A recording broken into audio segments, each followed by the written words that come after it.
साथ ही बांग्लादेश की सभी नदियां, सभी लोग और सभी टूरिस्ट स्पॉट्स इंडिया के नाम से आइडेंटिफाई होंगे। अब बांग्लादेश का सारा government structure and control and management India के पास होगा। इकोनॉमिकली देखा जाए तो इंडिया को काफी बड़ा एडवांटेज मिलेगा बांग्लादेश के इंडिया में शामिल होते ही। इंडिया की হ্যালো হাই আসসালামু আলাইকুম, কেমন আছো বন্ধুরা? আশা করি আপনারা সবাই ভালো আছেন। उम्मीद करते हैं आप लोग सब मजे में होंगे और अपनी अपनी लाइफ को भी एंजॉय कर रहे होंगे। तो गाइस, सबसे पहले मेरा आप लोगों से एक क्वेश्चन ये है, क्या आप लोगों ने, बांग्लादेशी लोगों ने कभी ये सोचा है कि वेस्ट बंगाल और ये बांग्लादेश अगर अलहदा ना होते तो आज कहाँ पे होते? क्योंकि इंडिया में एक बांग्लादेश का हिस्सा है जिसे वेस्ट बंगाल कहा जाता है, और एक बांग्लादेश के तो आप सभी जानते हैं जो पाकिस्तान में 1971 के पार्टीशन में अलहदा हुआ था, उसे कहते हैं ईस्ट बंगाल। जो इंडिया में है वेस्ट बंगाल, और पाकिस्तान से जो अलहदा हुआ अलहदा मुल्क है उसको कहते हैं ईस्ट बंगाल। तो ईस्ट और वेस्ट बंगाल में रहने वाले लोगों के माइंड में ये सवाल कभी ना कभी जरूर आया होगा कि अगर हम अलहदा ना होते और एक होते तो आज हम किस पॉइंट पे स्टैंड कर रहे होते।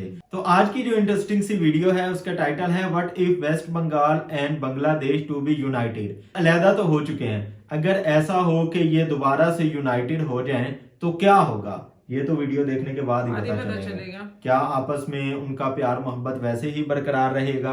क्या दोनों मिलके अपना ईस्ट और वेस्ट बंगाल एक अलहदा से मुल्क बना लेते और ज्यादा आगे तरक्की कर सकते? तो ये तो मतलब मिक्स सा हमारा रिएक्शन आने वाला है। तो मुझसे तो नहीं वेट हुआ जा रहा है ये देखने के लिए। आप एक्साइटेड हैं देखने के लिए? बिल्कुल। तो पहले हम वीडियो देखते हैं, उसके बाद ही डिस्कस करते हैं। So guys, stay with us. West Bengal यानी पश्चिम बंगाल ईस्ट इंडिया में स्थित है, जो अपने rich culture, heritage and historical significance के लिए जाना जाता है। वहीं बांग्लादेश जो कि वेस्ट बंगाल की जस्ट ईस्टर्न साइड पर लोकेटेड है, यह दुनिया की एक इस्लामिक कंट्री है। वेस्ट बंगाल एंड बांग्लादेश में history, river system, culture, language, literature and art and festivals and cuisine को लेकर काफी सारी सिमिलैरिटीज देखने को मिलती हैं। ऐसे में एक फिक्सियस क्वेश्चन आपके भी दिमाग में कभी न कभी आया होगा कि अगर वेस्ट बंगाल एंड बांग्लादेश एक सेपरेट नेशन होते तो क्या होता, इसका दुनिया के सामने क्या स्टेटस होता, और क्या ये दुनिया के तमाम देशों को टक्कर भी दे पाता या फिर नहीं। आइए दोस्तों जानते हैं। और नए व्यूअर जल्दी से सब्सक्राइब तो कर लो, बगल की घंटी दबाकर ऑल पर सिलेक्ट कर लेना। तो चलिए शुरू करते हैं आज का यह वीडियो। तो यूनाइटेड बंगाल का टोटल एरिया होता 2,47,713 किलोमीटर स्क्वायर का, जिसमें 1,48,460 किलोमीटर स्क्वायर बांग्लादेश का, जबकि 88,752 kilometre square area West Bengal का कंबाइन होता। और यह दुनिया का 77th लार्जेस्ट कंट्री होता इन टर्म्स ऑफ एरिया, जिसका साइज गैबोन से छोटा और गिनी से थोड़ा सा बड़ा होता। इसके बाद guys, West Bengal and Bangladesh मिलकर अगर एक देश बनते तो एक जायंट पॉपुलेशन रखने वाला कंट्री होता, जिसकी पॉपुलेशन 268 मिलियन पीपल होती।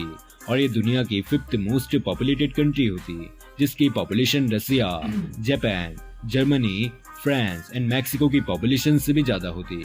इकोनॉमिकली देखा जाए तो यूनाइटेड बंगाल की नॉमिनल जीडीपी का सम $690 बिलियन का निकल कर आता है, जिसकी अगर रैंकिंग देखी जाए तो 23rd रिचेस्ट कंट्री होता after Taiwan and before of Belgium. As well as united Bengal का जीडीपी पर कैपिटा होता $2,574 का। और गाइस, ये एक लो जीडीपी पर कैपिटा रखने वाला कंट्री होता, जिसकी रैंक पूरे वर्ल्ड में 140th होती आफ्टर इंडिया।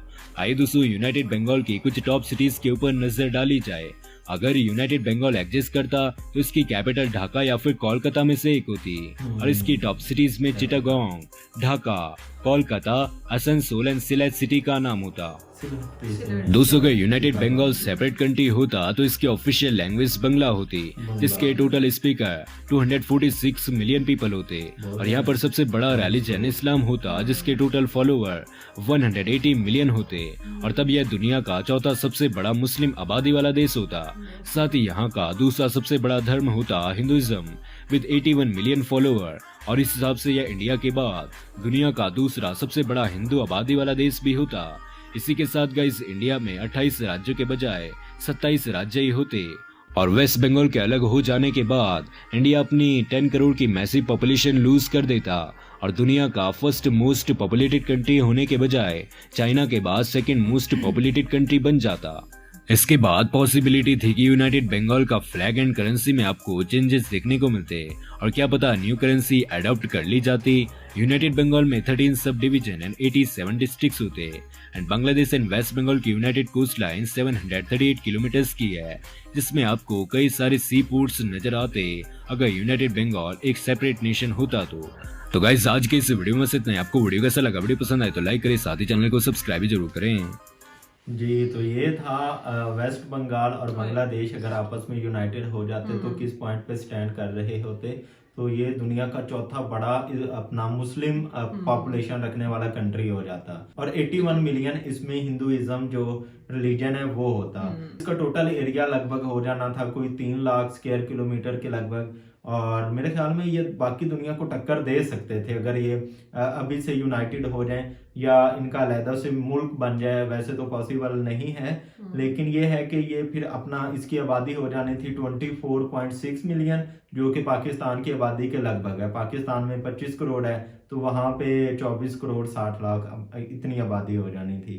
बाकी ये कि मजे की बात ये है कि वहाँ पे लीडर कौन होता, लीड करने वाला कौन होता। अगर ये दोनों इकट्ठे हो जाते तो इनकी जो नेशनल लैंग्वेज होती वो होती बंगला। बिल्कुल, तो ये बड़ा अपना इंटरेस्टिंग सा कंपैरिजन था, मुझे तो बहुत ज्यादा अच्छा लगा है। और मैं तो यही चाहता हूँ कि अपना इंडिया, पाकिस्तान और बांग्लादेश एक मर्तबा फिर से एक हो जाए, एक ही मुल्क बन जाए। हम मजे से अपना इंडिया में जाएं, इंडिया के जो इतने खूबसूरत इलाके हैं, केरला है वहाँ का हम ताजमहल देखते, मुंबई देखते, सिटी ऑफ ड्रीम्स जो है वो देखते, कोलकाता देखते, सभी देखते। और बांग्लादेश भी साथ में मिल जाता तो हम देखते जी, चिटागोंग, ढाका, सिलहट, खुलना, रंगपुर, ये सारे सिटीज। तो कितना मजे वाली बात होनी थी। मतलब कि अगर ये तीनों मुल्क एक हो जाएं तो ये मेरे ख्याल में दुनिया का सबसे बड़ा मुल्क हो जाना है, क्योंकि इसका जो एरिया हो जाना है लगभग हो जाना है कोई 45 लाख स्क्वायर किलोमीटर में, और इसकी पॉपुलेशन कितनी ज्यादा हो जाएगी। और मैं कहता हूँ मजे ही आ जाएंगे, इसे घूमेंगे, इतना बड़ा मुल्क होगा, कहीं भी इजिली आ जा सकेंगे। लेकिन आज की ये वीडियो थी अपना अगर ईस्ट बंगाल और वेस्ट बंगाल आपस में यूनाइटेड हो जाएं फिर कैसा रहेगा। तो ये तो वैसे रियलिटी में पॉसिबल नहीं है, लेकिन अपना जो भी अपना पॉसिबिलिटीज थी वो इस वीडियो में बड़े अच्छे से मेंशन की हैं। बाकी इनके भी चैनल को आप सब्सक्राइब कीजिएगा, अपने डिस्क्रिप्शन में आपको लिंक मिल जाएगा। बाकी मुझे तो बहुत ज्यादा अपना अच्छा लगा ये अपना कंपैरिजन देख के। और साथ में हमें ये बताइएगा कि आज की ये कंपैरिजन वीडियो आप लोगों को कैसी लगी है, और अगर अच्छी लगी तो हमारी वीडियो को लाइक करें, चैनल को सब्सक्राइब कर दें और बेल आइकन को दबाना ना भूलें। हम मिलेंगे आप लोगों से एक नई मजेदार सी रिएक्शन वीडियो के साथ, तब तक के लिए अल्लाह हाफिज।